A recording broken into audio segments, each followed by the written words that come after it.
So if you sold Taylor Swift tickets, could you be getting an IRS audit in this upcoming year? Soap collectibles, sporting tickets, they are getting an IRS crackdown. So we want to learn more about this with our friend Ted Jenkin, a business consultant and co-founder of Oxygen Financial. Ted, it's always great to be with you. So does this mean that people have to tell the IRS more about side hustles, things like Etsy, eBay, or even selling tickets?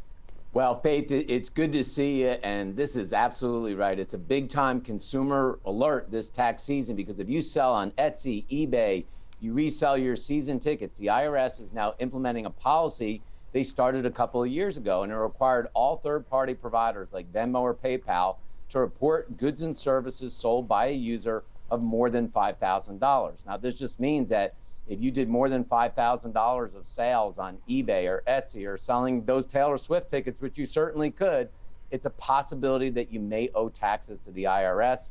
Faith, next year it goes to $2,500 and then the following year to $600. So consumers need to pay attention to this. Yeah, here's another big question, Ted. Will you be taxed for things like paying back a family member or a friend or splitting a check at a restaurant if you go out to eat? I know when people hear these IRS rules, they get really freaked out, especially if they're going out to dinner, because so many people use apps like Zelle or Venmo or PayPal. But if you're paying back friends or family for something like going out to dinner, you're not going to owe any money to anybody else, things like shared trips. But not only Etsy, if you do something like short-term rentals or long-term rentals on Airbnb, you might owe taxes as well. So the new rule was to try to take out the cheats, the people that were making all the money selling stuff and they just weren't reporting it on their tax return.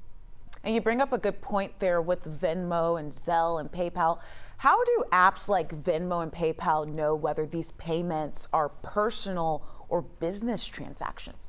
Well, Faith, they started a couple years ago, Venmo and PayPal did, by telling their users that either go in there and tag this as a business transaction or tag it as a peer-to-peer transaction. And almost every type of cashless app that you use will give you the opportunity to either say this is a business deal or it is a personal deal. So there's not really like a new tax to all this. It's just that you've got to be smarter when you're using this cashless apps to report what it was for. Did you give money to a friend because you shared a vacation, or did you give money to a friend because you rented out their Airbnb?